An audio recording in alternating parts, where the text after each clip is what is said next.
Keep in mind that you are in command. Weakness is being powerless and helpless, but strength entails having power and being able to influence your own life. There are things you can control and things you can't control, no matter what your circumstances are. The idea is to concentrate on the aspects of your life that you can influence. End speech. Sometimes we find ourselves in situations when we are truly powerless to effect change. Even if these are difficult times, you can maintain control because you can always control your attitude toward life. Viktor Frankl expressed it like way, men who strolled through the huts comforting others and giving up their last piece of bread come to mind for those of us who lived in concentration camps.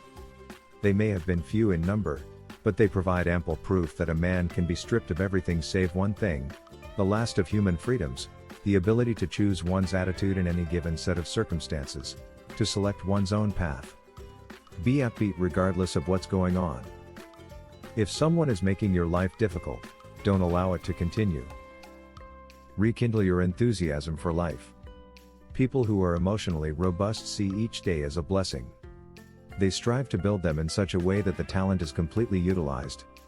Remember when you were a kid and the simplest pleasures of life, playing with leaves in the fall, drawing a pretend animal, eating a s'more, were enough to make you happy? Get in touch with your inner child. Embrace your inner child.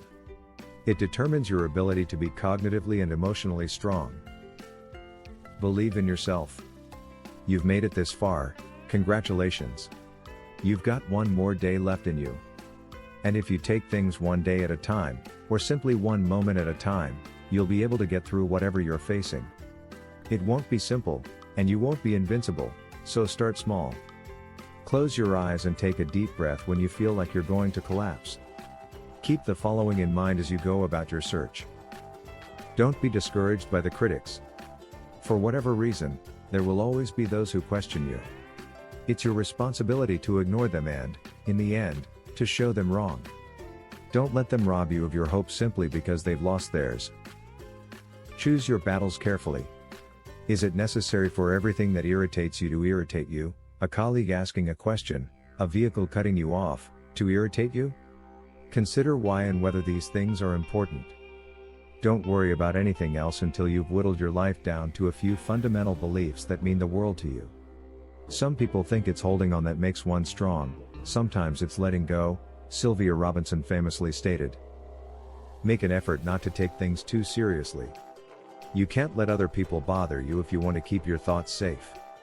Take a few deep breaths to center yourself if you find yourself in a position where someone is forcing you to do something you don't want to do or making you doubt yourself. Then tell them what you need, whether it's a minute to think things over or that they should accept your decision to say no. Make contact with the people who are most important to you. Spend time with supportive and encouraging people, such as friends and family.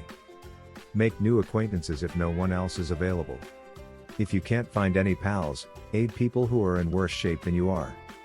When we feel helpless to improve our own circumstances, we can find strength in helping others, and we can gain perspective on our own life. There's no denying that humans are highly social creatures. Social well-being is a significant element in mental and physical health, according to both studies and science. If you're having social difficulties, it's worthwhile to seek assistance. Here's where to begin. Have a fantastic discussion with someone. Get past your errors and don't let them define you. After a breakup, how do you get back on your feet? Get over your shyness, act as if you're an extrovert. Maintain a healthy mix of work and leisure, rest and activity. Doesn't it appear to be simple? Because it's deceptively difficult, it's frequently missed.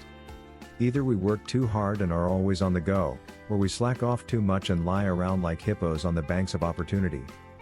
You'll be able to appreciate each mode for what it's worth if you strike a nice balance between work and play, rest and exercise.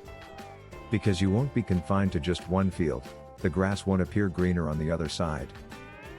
Small daily goals add up to a lot of progress and momentum. You'll need a regular exercise that encourages an active mind so that you can better manage your thoughts and clear space around them over time. For instance, you can meditate for 5 minutes every day and gradually increase your time when you're ready. Starting with 5 to 10 pages per day, you could set a goal of reading 1 or 2 novels every month. Be grateful for everything you have. Life is difficult, but if you look deeply enough, you'll find an infinite amount of things to be thankful for, despite the difficulties. Even if the things and people that made you happy in the past are no longer there, there is still so much to be grateful for. The joy you take from the world around you is the fuel that will get you through the toughest moments, so appreciate what you have and appreciate it for what it is worth. Sure, you don't have that new clothing or whatever it is you desire, but you do have this computer, which is connected to the internet and capable of reading.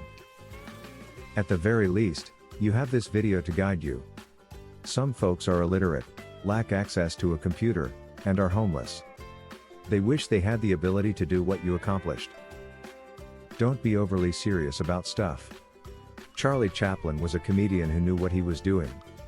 Life is a tragedy in close-up, but a comedy in long shot, he famously quipped. It's all too easy to become engrossed in our own personal tragedies, which prompt us to act and react on a micro level. But take a step back and consider life in a more philosophical, mischievous, and romantic light. The awe, the endless possibilities, and the absurdity of it all are enough to make you giggle at how unusually fortunate you are. Keep in mind that nothing lasts forever. Stand back and let the moment happen if you're going through a period of grief or pain that you can't control. If you're going through a particularly terrible time, tell yourself that it will pass. Accept both the good and terrible times in your life for what they are, and don't become overly attached to either. When things go tough, learn to let go and appreciate the good times. When life gets tough, this will help you stay grounded.